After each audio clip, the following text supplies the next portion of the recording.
Growing up, how many of you guys have ever went to like a take your daughter to work day or take your son or take your kid to work day, right? So some of you guys remember that? And I don't know about you, but anytime that day came, like I felt like the coolest. Like I would walk behind my dad and I'd have like this like swag about me, like my dad's a boss. Like this is great. Like, and so that was like I loved that day, right? So my dad, he worked for a company called M&M Mars. Now, it's not a planet, but if it was, there'd be a ton of M&Ms on it. How funny is that? It's not. Okay. Anyway, so my dad worked for this company called M&M Mars where he made candy and sold it for a living. So M&Ms, Skittles, Starbursts, Twix, Snickers, whatever.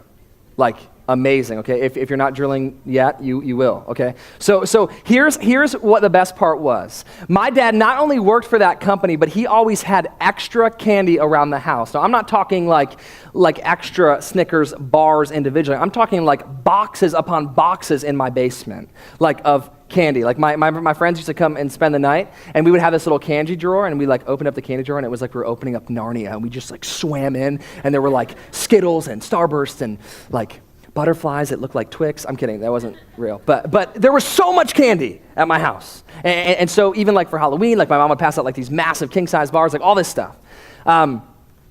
One of the best perks though, was the fact that anytime a new candy bar or a new piece of candy or whatever would come out, my dad would get it 2 years before it like went on the market. So this was like the coolest part because like before anything else, like I got this candy like 2 years before the market. So I would go on the bus and Sour Skittles was like the newest thing for me, like no one had seen it. And I pull out like the slick green wrapper of Sour Skittles and I'm like sitting in the front of the bus and I'm like, and it's like dogs with a treat or something. These kids are like, what is that? What is that magnificent package that you have there? Like whatever. So like they come to the front of the bus and they're like, dude, like what is that? Like what is this? And I'm like, this is Sour Skittles. These don't come out for another 2 years. And so like I'm sitting here, I'm trying to like act like my dad because my dad's a salesman and I want to be just like my dad. So I'm like, what you got in your hand there? And the dude's like drinking a Pepsi, right? And I'm like, you got any more? I kid you not, this dude pulls out of his backpack a 12-pack of Pepsi. And I'm like, I'll give you a handful of these Skittles for those 12 Pepsis. He's like, deal. And that's what we call a business, ladies and gentlemen. So there I was, thank you. You can clap. Oh yes. So here I am, trying to be just like my dad, and I'm on my bus. I'm running a stinking business. Like every day I'm coming home with all this stuff. My parents must have been like, what the heck is wrong with our kid? Like, what is going on, right? So here I am, my dad's giving me all these new things. I'm, selling them or trading them or whatever, on the bus. And back in the day, we had this thing called AOL Instant Messenger. Don't laugh at me, people. This is before Facebook and Twitter and Instagram and all the fun stuff, right? So AOL Instant Messenger, my dad's screen name, his name was Larry Thomas. His screen name was LT Snick, like Snickers. That's cool, right? So I was like, well, I'm going to be LT Snick Jr. because that's how I do, right? So I was like, this is going to be me. I'm going to be just like my dad. This is awesome. And every opportunity that I could to be like my dad, I tried to be. And the whole point of today's message, as we continue to press in a little bit, is we're going to learn about our identity from our fathers. That for so many of us in this room, we often find our identity from our parents or from our mom or our dad.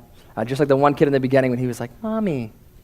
We find our identity in our parents. So that's what we're going to be talking about today. And I thought, what better place to start than to find out when God began to speak his identity to Jesus. As we look in Matthew 3, if you guys want to turn there in your Bibles, it's the first book of the New Testament. Matthew 3, verse 16. It says this. It says, as soon as Jesus was baptized, he went up out of the water. At that moment, heaven was opened, and he saw the Spirit of God descending like a dove alighting on him. And a voice from heaven said, this is my son whom I what? Come on, whom I what? Love. This is my son whom I love. With him I am well pleased. So in that moment, God began to speak his identity over Jesus. He said, this is my son whom I love. You see, the problem is maybe there's some of us in this room we haven't received that identity from our fathers. Maybe for some of us in this room, maybe the identity that we've received from our fathers is not good enough. Maybe for some of us, the identity that we've received from our father is worthless or abused or mistake or I'm going to leave if you act this way. Or maybe for some of us, the identity that our Father has given us is we need to somehow prove ourselves in order to carry the family name or whatever. But for some of us, the identity, we don't always feel love as God was expressing his love to Jesus. And you see, in that moment when God began to speak down and look at Jesus, he said, "You are my son whom I love." And the very next thing that happens in the scripture is Jesus goes off into the wilderness to fast for 40 days and 40 nights, and the enemy tempts him. Because you see, what happens is right when we find our identity, the enemy tries to snatch it. Right when we finally get our identity and finally know that we're loved by God, the enemy tries to pull that back. So we're going to break down 3 areas that the enemy tries to do that with, and I'm going to share some stories as well. And the first is in Matthew 4. You guys can turn to the next chapter. Matthew 4, verse 3. It says this. It says, "The tempter came to him and said, 'If you are the Son of God, tell these stones to become bread.'" Now let me ask you, if Jesus was fasting for 40 days and 40 nights, do you think he was a little bit hungry? You think he was a little bit hungry, or like, I'm about to eat 10 cows hungry? Like, what do you think? Thank you. I completely agree, right? So he is starving. So in this moment, Jesus absolutely wants to turn these stones into bread. Like, you don't have to be a fool to know that. Like, he wants to eat. So what the enemy does, and this is point number 1, I would write this down if I were you. What the enemy does is he tries to make us find our identity in doing what we want. More importantly, he wants us to find our identity in doing what we think we need. Because what Jesus thought he needed was food. So the enemy said, I'm going to try to convince Jesus to turn these stones into bread because he thinks he needs it. You see, as I was continuing my journey in life, and I went from being LT Snick Jr. and following my dad, I then went up to college, and I was a freshman at college, and I was trying to find friends just like you guys are in high school, and trying to meet the right crowd of people and to do all that stuff. And all of a sudden, my friends would always come back from these parties, and they were always having stories and things to share. And they were like, "Mike, you should come try out this party, man. Like, you'll have an awesome time. Go to this house, and we'll have a good time." And so I'm seeking for my identity. I'm seeking for this stuff, and I'm like, yeah, I absolutely need friends. I mean, this is like college is about meeting new people. Like I'm at an age where I totally need to meet some friends. And so I decided to go to this house party with my friends, and I get there, and like the moment that I walk through the door, how many of you guys ever been to a place where you're like, I do not belong here? Like I walked in and I like looked around like, oh my gosh, like what am I doing? So I walk in, I go down to the basement, in this nasty old basement, whatever. I go down and I sit on this like old raggedy couch. I sit right down. I'm all by myself at this thing. It's a crowded room, yet I feel so alone. You know that moment. Like, so here I am. I'm sitting here, and I'm trying to see people and like trying to meet friends because I thought that's what I needed and thought what I wanted to be a part of. And all of a sudden, this girl from across the room, she makes eye contact with me. Now, gentlemen, you know what happens, right? So she's staring at me, and I'm staring at her, and I'm like I don't know what to do. I'm like spinning, like what the heck is going on? And so then she starts walking closer to me, and I'm just like, YMCA, like I have no idea what's going on. And so then she comes up, and I'm like, yeah, like hey, like what's up? Like what's good? Like whatever. Like and then she's like, hey, and I'm like my heart is just like I feel like I'm dying. Like, so we're talking. All of a sudden, she's standing there, and she takes a sip of her beer, and like she sets it down, and we continue to talk, and then all of a sudden she like stares at me, and I'm like, do I have a pimple on my face? Like what is she gawking at? She's just like, and then I'm like, oh my gosh, like what's going on? And all of a sudden, this is what she says. She says, I don't know why, but I feel terrible drinking this in front of you. And then she sprints off, and I'm like, where are you going? Like, you're my friend. Like, what the heck? But in that moment, I was seeking for my identity at a place where I thought I needed to be. And even though she didn't know God, even though she didn't know Jesus, she saw his identity in me. Even though she didn't even know it, even though all of that party scene, all that stuff, she was in the wrong, she was doing whatever, she felt the conviction because she saw God's identity in me. And you see, so for so many of us, no matter what location we go to, no matter whether we're at a party or we're in church or whatever situation we try to find our identity in, God wants to look down on you and say, you are my son, you are my daughter, whom I love. That's what he began to speak to me there. The next point that the enemy tries to get our identity wrapped up in is in Matthew 4, verse 5. It says this: Then the devil took him to the holy city and had him stand on the highest point of the temple. He says, if you are the Son of God, then throw yourself down. For it is written, he will command his angels concerning you, and they will lift you up in their hands so that you will not strike your foot against a stone. The second way the enemy tries to have us find our identity is by proving it. Many of us, we live in a culture where we have to prove it. You tell somebody, like, Dad, I'm doing well in class. Well, show me your report card. Prove it. Well, no, I'm doing really well. I'd like to get into this school. Well, let me see your SAT scores. Prove it. We live in this culture where it's about proving it. Prove it, prove it, prove it. The enemy wants us to be like, oh, you're really a Christian? Then prove it. The enemy wants us to continue to be in this place where we always feel like we have to prove it and earn our way to God's identity. He's always pushing. One of my buddies, he has this joke. You guys know those friends that you have that like tell the weirdest, most outlandish stories ever, and you definitely don't believe them? Like, you know what I mean? So they're like, we were at the mall and there were like 1,000 monkeys just running around free. Like, dude, no, there weren't. Like, what are you talking about, right? So my friend, he says this thing, he's like, pics or it didn't happen. Like, send me a picture, otherwise, I don't believe you. So we always have this joke, but the whole culture we live in is just about proving it. We got to prove it. And that's an identity that the enemy wants to put us in. The final identity that he leads us to is in Matthew 4, verse 8. This is what he says to Jesus. He says, again, the devil took him to a very high mountain and showed him all the kingdoms of the world and their splendor. All this I will give you, he said, if you will bow down and worship me. The final identity that the enemy tries to give us is, if you do this, then you get that. He wants us to say, if this, then that.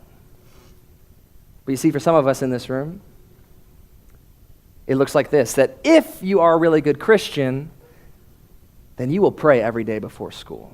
If you are a really good Christian, then you won't struggle with those old sins. If you are a really good Christian, then you won't make those old mistakes, or you won't make any mistakes, but you'll have it all together. How many of you know that's not true? But you see, what the enemy tries to do is he tries to say, if you do this, or if you really believe in Christianity, then you should be doing this.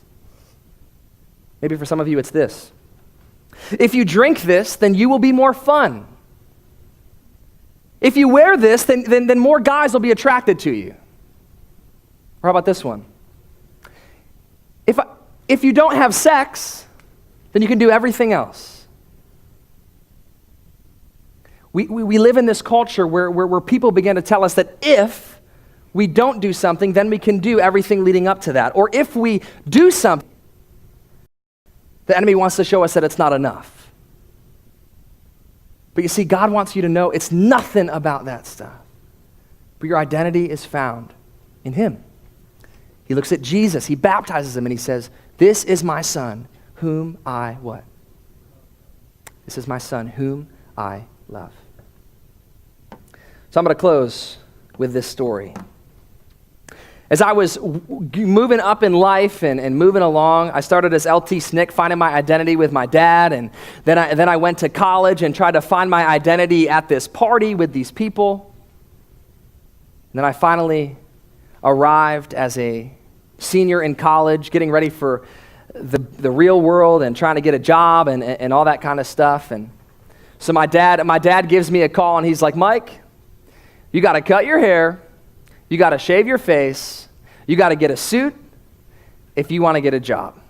He started giving me all this list of things that I had to do in order to get a job, in order to grow up and get into the real world and all that stuff. And So finally, I cut my hair and I shaved my face. I look like a 12-year-old boy, and it's really weird. Anyway, so then I go and I apply for a job.